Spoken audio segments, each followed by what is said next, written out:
Salut à toi, Salut à toi, comment est-ce que tu vas aujourd'hui? Moi ça va super, j'ai eu une très bonne nouvelle tout à l'heure par mail, je t'en reparlerai plus tard mais c'est vraiment cool. Aujourd'hui j'avais envie de te parler des deux types de projets que tu peux avoir quand tu es freelance et quel type de projet justement tu dois privilégier. Il y a deux grandes catégories en gros quand tu es freelance de projets que tu vas rencontrer et c'est assez important, les répercussions, les conséquences sont assez importantes en fonction voilà, du type de projet sur lequel tu tombes ou que tu trouves tout simplement. Bref, je vais être moins abstrait d'ici quelques secondes. Juste avant, je t'invite à mettre un gros pouce bleu pour me soutenir et t'abonner à la chaîne si ce n'est pas déjà fait. Je te dis à tout de suite.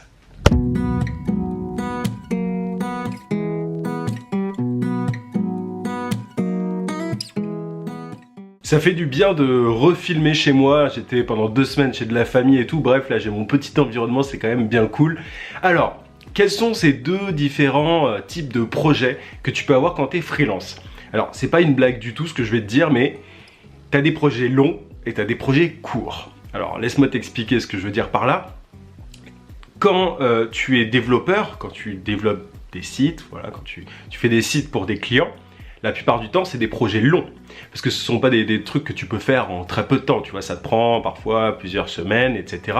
Donc voilà, ça, ce sont des projets longs.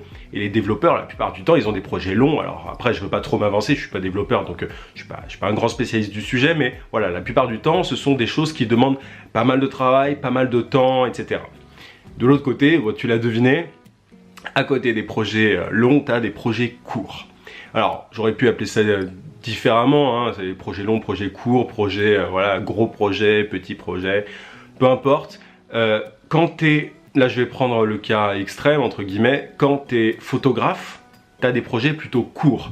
Alors, je te parle pas du photographe qui part en reportage pendant je ne sais combien de temps, mais voilà, du photographe qui va aller à un événement, qui va durer par exemple une journée, si c'est un mariage par exemple, et voilà, qui va devoir prendre des photos, qui va évidemment devoir faire un boulot pas de montage, j'allais dire de montage, mais de Photoshop et enfin blabla, tout ça quoi. Mais comparé à un site web, c'est plutôt un projet court. Je pense que tu seras d'accord là-dessus. Et si je prends l'exemple des community managers, un projet court, ça peut être, voilà, tu as une marque qui a besoin d'un community manager sur un événement particulier pendant une soirée, ou ça m'est déjà arrivé, enfin on me l'a déjà demandé. Bon, en général, je le privilégie pas, mais je vais t'expliquer pourquoi. Mais voilà, ça c'est un projet court. Après, tu as des community managers qui peuvent aussi avoir des projets longs, dans le sens où ils gèrent régulièrement les réseaux sociaux de leurs clients. Donc, tu vois, le community manager, il peut avoir plusieurs types de projets. Ça peut être court, ça peut être long. Et il y a certains métiers, entre guillemets, qui en freelance te poussent plutôt vers des projets courts ou longs.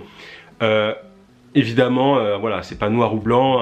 Un photographe, comme je te le disais, peut avoir des projets longs. Et voilà. Et inversement, un développeur peut sans doute aussi avoir des projets courts, dans le sens où, bah voilà, si c'est juste une petite réparation sur un site WordPress par exemple, bah voilà, ça va pas être énormément de temps, ça va être plutôt un petit truc.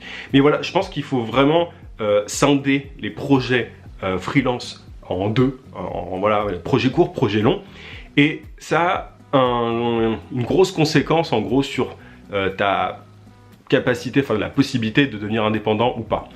En gros, ce que je veux dire, c'est qu'il y a pas mal de fois, quand on se lance en tant que freelance, voilà, les freelances débutants dont tu fais peut-être partie, ça veut rien dire débutant, mais t'as compris, bah en gros, souvent, on cherche des clients, et on ne pense pas au fait qu'on cherche des clients pour des projets longs ou courts. On cherche des clients tout court. Voilà, c'est pas un jeu de mots. Bref, tu as compris, on cherche simplement des clients, on ne se pose pas la question de est-ce qu'il faut chercher des clients pour des projets longs ou des projets courts.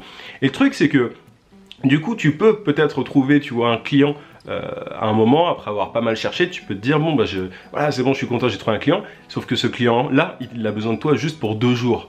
Et 2 jours, bah, ça va pas te suffire pour avoir un salaire, en gros, pour pouvoir être indépendant à temps plein, quoi. Et du coup, bah, tu vas être dans une espèce de spirale où tu vas devoir chercher des clients régulièrement. Et d'un autre côté, voilà, si tu tombes sur un client qui a besoin de quelqu'un pour un projet long, pour voilà, gérer par exemple ses réseaux sociaux toute l'année, voilà, donc du coup chaque mois, chaque semaine, bah là tu peux du coup bah, potentiellement en vivre juste avec un seul client. Tu peux très bien, moi ça m'est arrivé pendant un certain temps, j'avais un seul client qui avait besoin que je gère ses réseaux sociaux à temps plein entre guillemets, et du coup j'avais suffisamment d'argent pour être totalement indépendant. Voilà, c'était vraiment au tout début. Enfin, c'est comme ça que ça s'est passé pour moi. Donc tu vois qu'il y a une énorme différence. Moi j'ai eu de la chance, entre guillemets, oui, de la chance oui et non, parce que je le cherchais un peu, mais d'avoir un client justement qui avait besoin de quelqu'un à temps plein.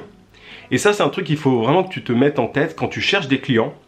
Est-ce que tu as envie de trouver plein de petites missions, ou est-ce que tu as envie d'avoir un client que tu accompagnes régulièrement? C'est pas un petit truc là que je te dis, c'est vraiment important parce que ça peut avoir d'énormes conséquences encore une fois. Tu peux, voilà, parfois il suffit de trouver un seul client à temps plein. Enfin voilà, moi je bossais pas à temps plein pour lui, mais en tout cas il me payait chaque mois. C'était un forfait que j'avais proposé. Et je sais plus ce que je disais, mais voilà, si tu trouves un seul client parfois à temps plein, entre guillemets, bah, tu vas pouvoir être totalement indépendant. Alors que si tu trouves plein de petits clients qui ont besoin de toi tous les 2-3, enfin voilà, pour des petits événements par exemple, bah, ça va pas être suffisant. Et du coup, tu vas être constamment tu vas avoir besoin de rechercher constamment des clients. Alors, je dis pas que quand tu as des projets longs, il faut s'arrêter de chercher. Il faut pas se dire, bon, ça y est, j'ai un client, donc j'arrête de chercher, parce que ce client, il peut très bien te lâcher du jour au lendemain, peu importe les raisons. Mais ce que je veux dire par là, c'est que tu es beaucoup plus en sécurité si tu as un client que tu accompagnes régulièrement. Voilà. Donc, ça, c'est, je pense que je l'avais jamais dit, j'en avais jamais parlé en vidéo, et pourtant c'est vraiment important. Et j'avais pas forcément conceptualisé le truc. Enfin voilà, c'est très simple, hein, c'est un truc, il n'y a rien d'incroyable dans ce que je te dis là. Mais c'est vrai que j'y avais pas forcément réfléchi. Et je pense que c'est un truc auquel on réfléchit pas assez quand on se lance en tant que freelance. Donc c'est vraiment important. À toi de voir ce que tu privilégies, mais voilà, après ça tombe sous le sens, mais c'est mieux quand même de privilégier des contrats long terme parce que voilà, tu as moins de clients à chercher après, tu es en sécurité, tu te crées une sécurité et du coup bah, si tu as un client derrière à temps plein qui te permet de vivre, bah, tu vas pouvoir chercher un peu plus tranquillement des clients pour plus tard. Et après, à toi de voir quels sont tes objectifs. Tu as peut-être envie de monter ton agence, tu vois, si tu es community manager. Bon, je sais que c'est pour plus tard, hein, c'est pas forcément pour tout de suite, mais tu as peut-être envie de créer une vraie boîte et pas simplement d'être un petit freelance indépendant. Alors moi, c'est pas du tout le cas, mais c'est peut-être ton envie. Et du coup, bah, tu vas pouvoir chercher plus de clients et privilégier des clients à long terme. Du coup, tu vas pouvoir avoir plein de clients à long terme et tu vas pouvoir grossir comme ça. Bref, alors que si tu as plein de petits clients, bah, tu es un petit peu tout le temps en recherche et tu as le stress du prochain mois. Et ça, moi, je le dis régulièrement, mais le stress du prochain mois, je l'ai pas. Et je te conseille de ne pas l'avoir parce que c'est voilà, il y a énormément de freelances qui sont dans ce cas-là. Alors je vais pas encore parler des plateformes pour freelance, j'arrête de taper dessus, mais souvent les contrats qui sont proposés dessus, ce sont des contrats courts. Donc voilà un petit peu ce que j'avais envie de te dire sur ce sujet. C'est vraiment, ça peut être ultra basique, mais si tu te concentres, si tu es en pleine recherche actuellement, que tu profites peut-être de ton mois d'août, de ton été pour chercher des clients, essaye de te concentrer sur les projets longs. Alors, parfois, dans certains cas, tu peux pas proposer un accompagnement à long terme pour certains clients, dans certains cas, mais moi, de manière générale, j'essaye toujours d'être un petit peu créatif et de proposer un accompagnement. Même quand quelqu'un me contacte pour un truc ponctuel, j'essaye par exemple de proposer un accompagnement pour un autre truc et tout. Bref, tu peux réfléchir, sois créatif et il y a toujours moyen derrière d'accompagner. Je donne un exemple, il y a une agence qui m'a demandé que je les forme en réseaux sociaux. Et alors, c'est du ponctuel pour le coup, mais je sais que si je les forme pendant quelques jours, ce ne sera pas suffisant pour eux. Ils auront besoin potentiellement d'un accompagnement pour que je les aide sur certains projets, tu vois. Et c'est là que je vais potentiellement proposer un accompagnement à long terme. Tu vois un petit peu? C'est-à-dire que à toi de voir en fait, mais essaye de tout transformer en projet long si tu peux.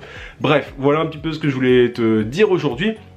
En tout cas, si toi tu veux décrocher des contrats régulièrement, parce que c'est quand même c'est quand même le plus important, et plutôt des longs, bah, je t'invite à suivre ma formation qui s'appelle LinkedIn Hacker que j'ai sortie hier. Et alors, fais gaffe parce qu'elle est juste disponible jusqu'à dimanche 18 h. Après, elle disparaît, elle est retirée de la vente. Pour la suivre, c'est juste ici sur le i, il te suffit de cliquer et ensuite tu suis les différentes étapes, tu verras, c'est très simple. Bref, voilà, je te dis à demain 18 h comme d'habitude. En attendant, n'oublie pas, vie sans limite. À plus.